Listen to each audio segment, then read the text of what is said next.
আজকে দেখাবো আমরা কিভাবে cPanel থেকে ওয়ার্ডপ্রেস ইনস্টল দিতে পারি।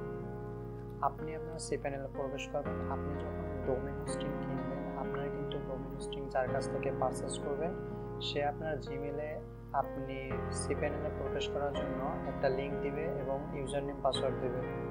আমি যে কোনো একটা ব্রাউজার ওপেন করি। ব্রাউজারে আসার পর আপনি আপনার cPanel প্রবেশ করার জন্য যে লিংকটা দিছে বা ইউআরএল আপনি আপনার সার্চ বারে দিয়ে দিবেন।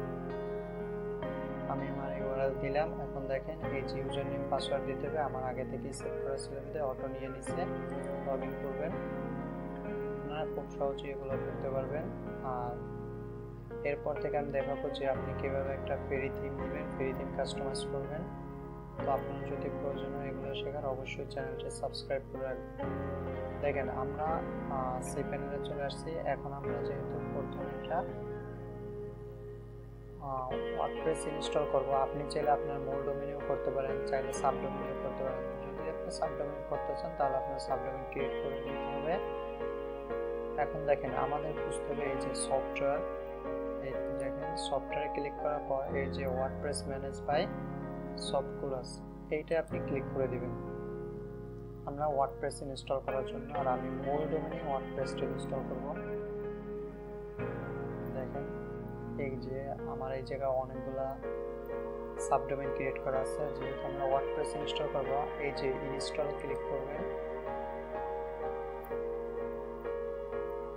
ইনস্টলে ক্লিক করার পর প্রথমে এই যে দেখেন https দেওয়া আছে, এটা যদি আমরা ক্লিক করি আপনি http দিতে পারেন, http তারপর www, আপনার যেটা দরকার। আমরা https রাখলাম।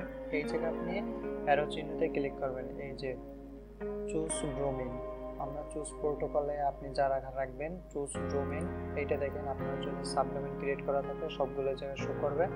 আমি যেহেতু আমার মূল ডোমেইনটাই সিলেক্ট করব, ওয়ার্ডপ্রেস ইনস্টল করব, মূল ডোমেইনটা সিলেক্ট করে দিলাম। এরপর এই যে ইনডিরেক্টরি রাখার কোনো দরকার নাই। আপনি যদি ইনডিরেক্টরি দেন আপনার এই যে দেখেন আমার ডোমেইনে শেয়ার কালেকশন সব, এরপর আবার স্ল্যাশ দিয়ে ওই যে ইনডিরেক্টরিটা দেওয়া লাগবে থেকে আপনি কাটটা দিবেন, শুধু মূল ডোমেইনটা থাকবে। এরপর দেখেন এই যে ওয়ার্ডপ্রেসের ভার্সন আছে, এই জায়গায় যদি আমরা অ্যারো চিহ্নতে ক্লিক করি সব ভার্সন দেখাবে, আমরা লেটেস্ট ভার্সন যেটা সেটাই নেব।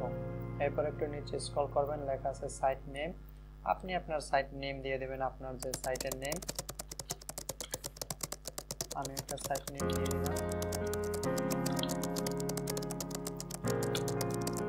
এরপর ডেসক্রিপশন আপনি চাইলে দিতেও পারেন, নাও দিতে পারেন, এটা কোনো সমস্যা নেই। এরপর যে লেখা আছে দেখেন অ্যাডমিন অ্যাকাউন্ট, এই যে admin user name, admin password, এটা হলো আমরা ওয়ার্ডপ্রেসের যে ড্যাশবোর্ডে প্রবেশ করব এর জন্য যে আমার ইউজার নেম পাসওয়ার্ড দরকার হবে। অবশ্যই এটা আপনি স্ট্রং রাখবেন, না হলে আপনার সাইটে যে কেউ ঢুকতে পারে বা হ্যাক হইতে পারে।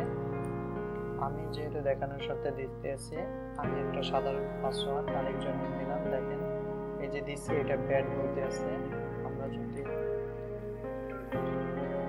এটার সাথে আপনি আপার কেস, লোয়ার কেস, তারপরে স্পেশাল ক্যারেক্টার এগুলো দেন, তাইলে কিন্তু আপনাকে স্ট্রং দেখাবে। দেখেন আমাকে স্ট্রং দেখাইতেছে। এরপর অ্যাডমিন ইমেল, এইটা অটোমেটিক নিয়ে নেয়। এরপর একটু নিচে আসবেন আর অবশ্যই এই যে অ্যাডমিন অ্যাকাউন্টের অ্যাডমিন ইউজার নেম পাসওয়ার্ড এটা মনে রাখবেন।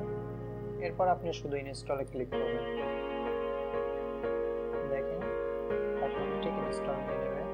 এই জায়গা দেখাইতেছে দিস মে টেক 3 থেকে 4 মিনিট, কিন্তু অত সময় লাগবে না।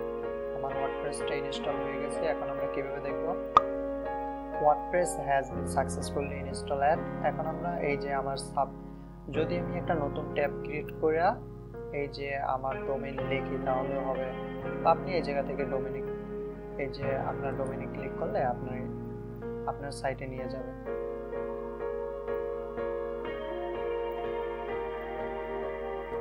দেখেন আমার কিন্তু নিচে এই যে অ্যাডমিনিস্ট্রেটিভ ইউআরএল আছে। যদি আমরা ড্যাশবোর্ডে যাইতে চাই, ওয়ার্ডপ্রেসের ড্যাশবোর্ডে যাওয়ার জন্য আপনার যে ইউআরএল বা ডোমেইন নেম তার শেষে স্ল্যাশ দিয়ে wp admin লিখতে হবে। দেখেন আমরা এই জায়গা থেকে ক্লিক করে দিলাম। এই যে দেখেন এই যে আমার সাইটটা কিন্তু ওয়ার্ডপ্রেস ইনস্টল হয়েছে, এই জন্য ডিফল্টভাবে এইটাই শো করে থিম। আমরা এরপর দেখাবো যে কিভাবে আমরা একটা ফ্রি থিম ডাউনলোড করে ফ্রি থিম ইউজ করবো, কাস্টমাইজ করবো এক এক করে। দেখেন আমরা কিন্তু ড্যাশবোর্ডে আসবো। একটু সময় নিতেছে।